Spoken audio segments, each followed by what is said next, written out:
Om Swastiastu. Selamat datang di media edukasi video kami, Jenana Kumara Edukasi, media pendidikan dan pembelajaran agama Hindu, asik, kreatif, dan menyenangkan. Pada kesempatan ini kita akan belajar bersama tentang materi pelajaran agama Hindu yang berhubungan dengan kitab Bhagavad Gita, mengenal Bhagavad Gita sebagai tuntunan hidup. Burung beo, burung belibis, buah naga dimakan ulat. Tonton videonya sampai habis, semoga bermanfaat. Namun sebelum lanjut, mari kita sama-sama berdoa sejenak agar apa yang kita bahas pada kesempatan ini memberikan manfaat untuk kita bersama. Om Prano Dewi Saraswati, Wajabir Wijiniwati, Dinama Witriawatu. Om Yang Widi, sebagai Dewi Saraswati, semoga menjadi sumber ilmu pengetahuan, memelihara kecerdasan kami. Jangan lupa, mari sama-sama kita dukung dan kita bangun channel ini. Klik subscribe, like, dan share. Bhagavad Gita. Kitab Bhagavad Gita berisi tentang nyanyian Tuhan atau nyanyian suci. Bhagavad Gita juga bernama Gita Upanishad. Bhagavad Gita juga disebut dengan nama lain yaitu Upanishad. Bhagavad Gita juga disebut sebagai Weda kelima atau Pancamaweda. Setelah kitab Rigveda, Samaweda, Yajurveda, dan Atharvaveda. Kitab suci Bhagavad Gita mempunyai perbedaan dengan buku-buku suci yang lain. Buku-buku suci yang lain merupakan pencatatan dari ajaran-ajaran yang disampaikan di tempat-tempat suci atau di tempat-tempat lain. Sedangkan Bhagavad Gita adalah ajaran yang disampaikan oleh Sri Krishna kepada Arjuna ketika Arjuna mengalami keraguan di medan Kurukshetra, di mana saat itu berhadap-hadapan antara dua pasukan, yaitu pasukan Korawa dan Pandawa. Isi kitab suci Bhagavad Gita. Secara garis besar, kitab suci Bhagavad Gita terdiri atas 18 bab dan masing-masing bab terdiri atas beberapa sloka.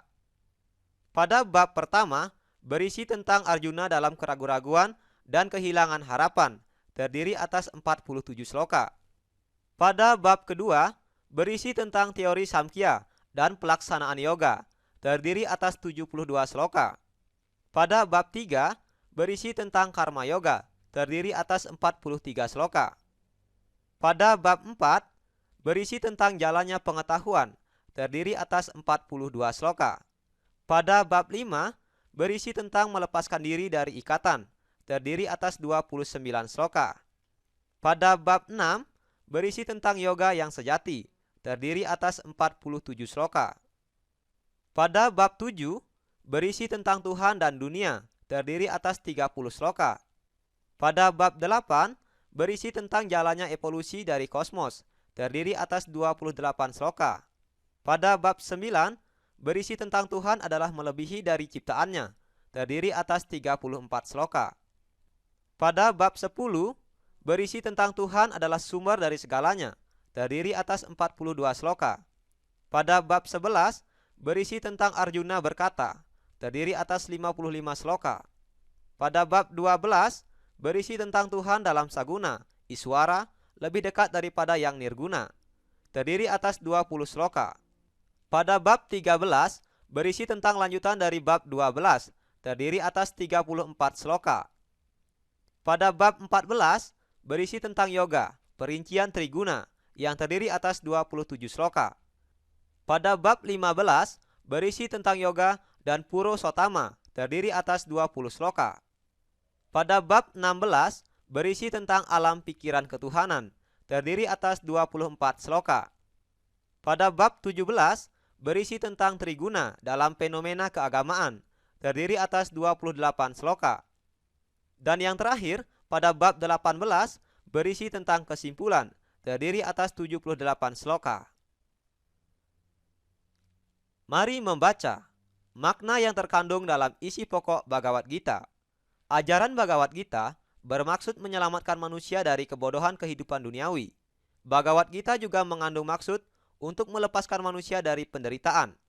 Melalui ajaran Bhagavad Gita, Sri Krishna sebagai awatara Wisnu yang bertugas memelihara dunia, menyadarkan manusia apa yang sebenarnya menjadi tujuan hidupnya.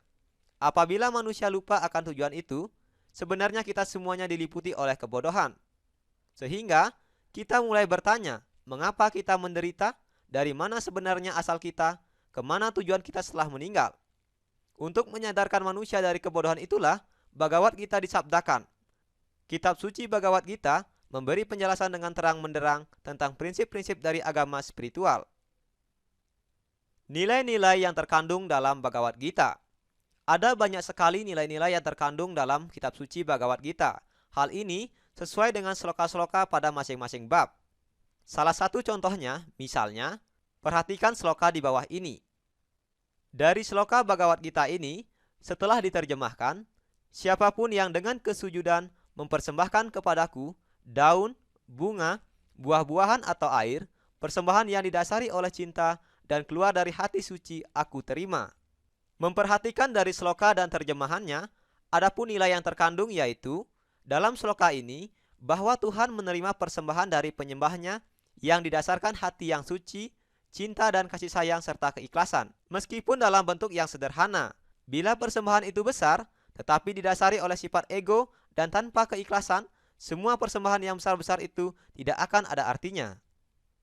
Contoh berikutnya, perhatikan sloka dan terjemahan berikut ini. Dengan jalan bagaimanapun, orang-orang mendekati, dengan jalan yang sama itu juga memenuhi keinginan mereka. Melalui banyak jalan, manusia mengikuti jalanku, oh Partha. Memperhatikan sloka dan terjemahannya ini, maka adapun nilai yang terkandung yaitu menunjukkan bahwa anugerah Tuhan diberikan kepada siapapun yang mendekatinya dengan penyerahan baktinya dengan caranya sendiri-sendiri.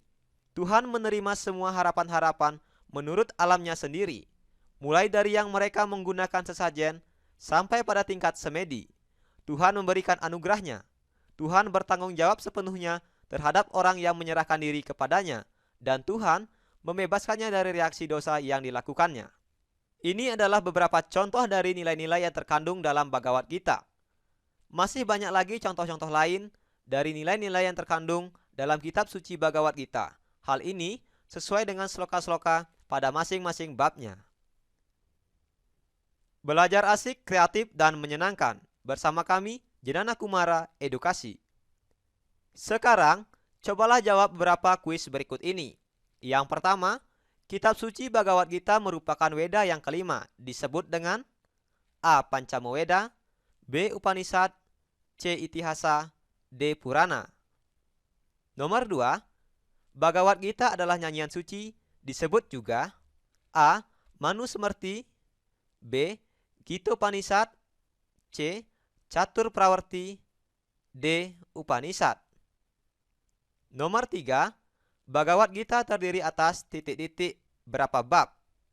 A. 15, B. 16, C. 17, D. 18. Nomor 4, Bhagavad Gita disabdakan oleh Sri Krishna kepada Arjuna saat A. Penyamaran Pandawa, B. Pandawa mengikuti Sayembara, C. Arjuna mengalami keraguan-raguan di Kurukshetra, D. Penyamaran Pandawa di negeri Wirata. Nomor 5, menurut Bhagavad Gita, persembahan yang dilaksanakan sesuai dengan aturan kitab suci sastra disebut A. Satwikayatnya, B. Rajasikayatnya, C. Tamasikayatnya, D. Rajasuyayatnya. Jangan lupa tulis jawaban dan saranmu pada kolom komentar. Terima kasih telah menyaksikan video ini. Semoga bermanfaat. Nasi kecap rasanya gurih, ditambah kuah daging cumi. Saya ucapkan terima kasih sudah mendukung video kami. Sampai jumpa lagi dalam video pembelajaran berikutnya. Om Santi Santi Santi Om.